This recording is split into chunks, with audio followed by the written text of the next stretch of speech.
Hoy vamos a ver cómo conformar el comité de convivencia laboral.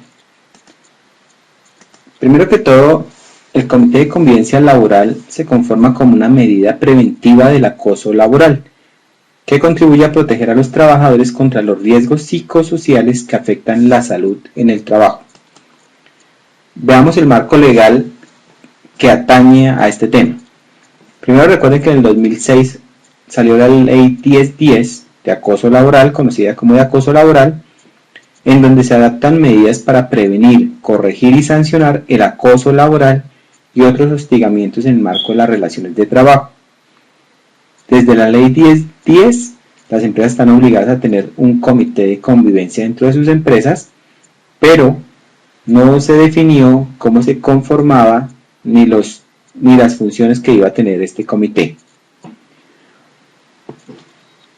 Otra norma importante en este tema es la resolución 2646 de 2008, en donde se establecieron disposiciones y se definieron responsabilidades para la identificación, evaluación, prevención, intervención y monitoreo permanente de la exposición a factores de riesgo psicosocial en el trabajo y para la determinación del origen de las patologías causadas por el estrés ocupacional. Ya en el 2012 nació la resolución 652, en donde se establecieron ya formalmente cómo se hacía la conformación y el funcionamiento del comité de convivencia laboral. En esta resolución hubo varios, errores o cambios que se dieron paso a la resolución 1356, en donde se modificaron algunos aspectos sobre la conformación, la organización y el periodo de transición que iban a tener las empresas para conformar sus comités.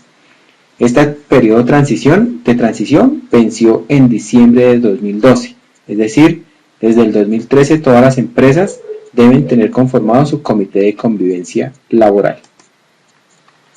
Para tener en cuenta cuando vamos a hacer la conformación de este comité, primero recuerden que el número de miembros del comité es de 2 representantes por cada una de las partes con sus respectivos suplentes, es decir, en total son 4 miembros principales y 4 suplentes. Esto para empresas de más de 20 trabajadores, de 20 o más trabajadores. Cuando son menos de 20 trabajadores, el comité está conformado por un representante con su suplente por cada una de las partes. Es decir, en total son 4 personas que conforman el comité de convivencia. ¿Qué hacer cuando las empresas tienen menos de 4 trabajadores? El comité se debe conformar con el número de personas totales que tiene la empresa. El empleador debe designar a sus representantes, es decir, el representante legal elige las personas que quiera que participen de este comité y los trabajadores deben elegir a los suyos en votación general.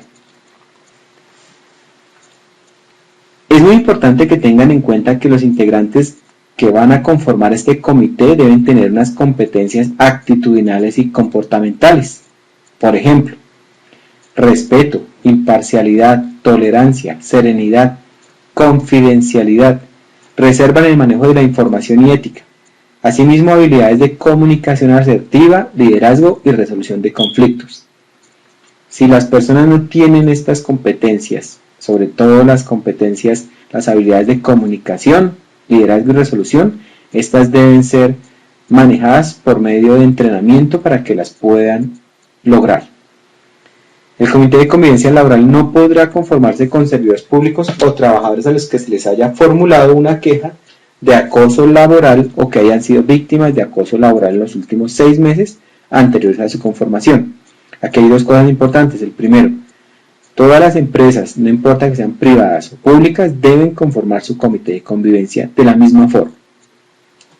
Y segundo, personas que hayan sido víctimas o que hayan recibido una queja por acoso laboral en los últimos 6 meses no pueden conformar el comité, esto por términos de objetividad en las decisiones del mismo. La elección de los miembros al comité por parte de los trabajadores debe realizarse por votación libre y espontánea de todos los trabajadores. Para ello hay que crear un procedimiento de votación que se debe divulgar a la gente en la convocatoria. Cuando una empresa tenga más de dos centros de trabajo, puede conformar varios comités adicionales según su organización interna. La obligación es tener un comité, pero si la empresa por su organización requiere más de uno porque por su tamaño o porque las sedes están muy separadas una de la otra, puede crear tantos comités como sedes o como quiera la empresa. ¿Cuáles son los pasos a seguir en la constitución de este comité? Primero, realice la divulgación del mismo. Convoque a los candidatos. Convoque a la votación. Después realice el proceso de escrutinio y votación. Escoja a los miembros del empleador. Realice la reunión de conformación y defina el plan de capacitación de este comité. Veámoslo uno a uno de forma más sencilla.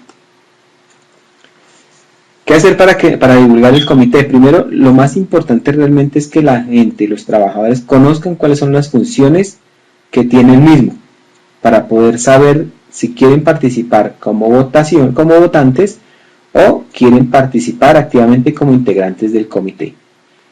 Primero, como la primera función del comité es recibir y dar trámite a las quejas presentadas en las que se describan situaciones que puedan constituir acoso laboral, así como las pruebas que la soportan. En este primer punto, el comité define si la queja es o no constitutiva de acoso laboral. Si lo es, debe dar todo el trámite necesario para revisar la queja y hacer todo el procedimiento para la solución del mismo. Segundo, deben examinar de manera confidencial los casos específicos o puntuales en los que se formule una queja o un reclamo, que pudieran tipificar conductas o circunstancias de acoso laboral al interior de la entidad pública o la empresa privada. Tercero, deben escuchar a las partes involucradas de manera individual sobre los hechos que dieron lugar a queja, es decir, debe haber una reunión con cada una de las partes para escuchar de forma más completa cuál es la queja y por qué se está interponiendo. Después adelante reuniones con el fin de crear un espacio de diálogo entre las partes involucradas, siempre promoviendo compromisos mutuos para llegar a una solución efectiva a las controversias. Esta es la parte más importante del comité, en donde los miembros del mismo deben ayudar a las partes involucradas en la queja de acoso laboral a que lleguen a un acuerdo. Recuerden que lo más importante aquí es entender que si hay un acuerdo dentro de la empresa y se cumple, este tema de acoso laboral ahí termina. Formular un plan de mejora concertado entre las partes para construir, renovar y promover la convivencia laboral, garantizando en todos los casos el principio de la confidencialidad.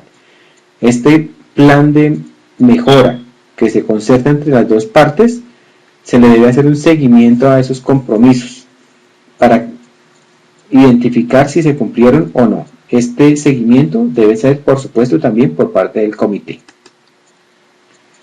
En aquellos casos en que no se llega a un acuerdo entre las partes, no se cumplan recomendaciones formuladas o la conducta persista, el Comité de Convivencia Laboral debe remitir la queja cuando es empresas públicas a la Procuraduría General de la Nación, y en el sector privado el comité debe informar a la alta dirección de la empresa, cerrar el caso y el trabajador puede presentar su queja ante el inspector de trabajo o demandar ante el juez competente. Como les decía anteriormente, lo más importante es llegar a un acuerdo dentro de la empresa. Si no, llegamos o a la Procuraduría General de la Nación o al Ministerio de Trabajo.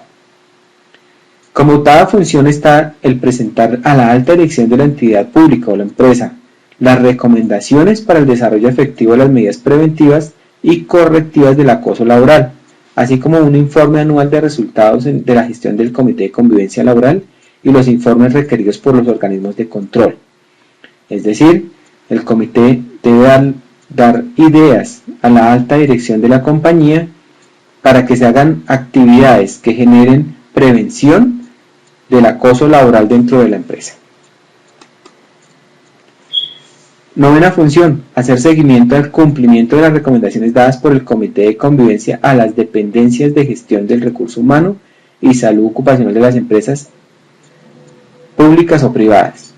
Es decir, las actividades, charlas, conferencias, talleres y demás actividades que promulgue el comité dentro de la empresa deben ser realizadas por el área respectiva y el comité debe hacer seguimiento a que se están cumpliendo. 10. Elaborar informes trimestrales sobre la gestión del comité. En ese deben incluir las estadísticas de quejas, seguimientos de casos y recomendaciones. Estos deben ser presentados a la alta dirección de la empresa pública o privada.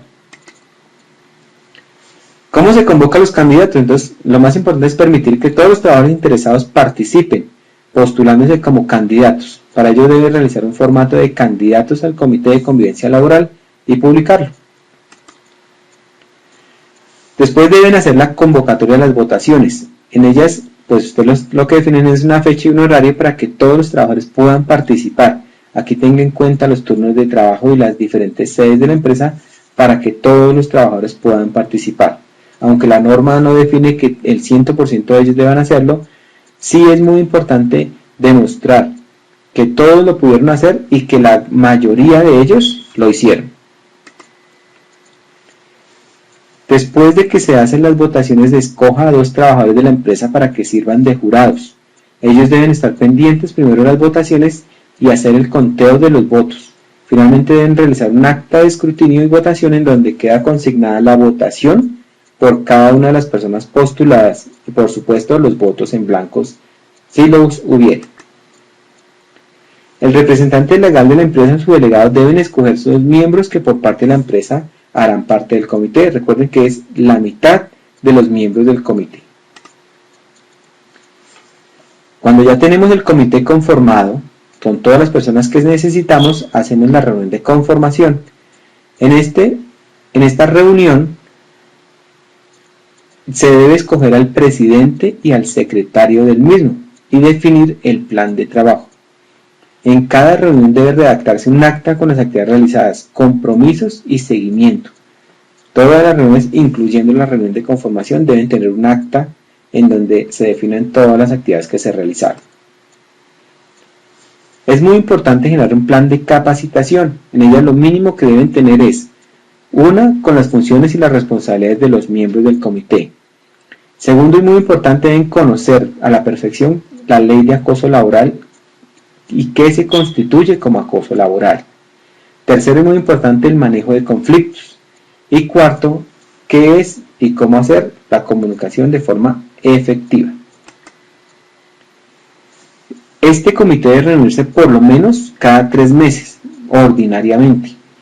Y cuando se presenten casos que requieran de su inmediata intervención, se debe reunir de forma extraordinaria. Algunas sugerencias que les damos. Primero, es muy importante definir un reglamento interno de funcionamiento del comité. Tengan en cuenta para este reglamento qué hacer en caso de que salga uno de los miembros del comité, cuáles son las causales de retiro y cuáles son los reemplazos temporales y definitivos de los miembros del comité. Para más información pueden revisar en www.deprevención.com en las guías. Allí van a encontrar las actas que requieren para la conformación y el procedimiento escrito que pueden seguir. Muchas gracias.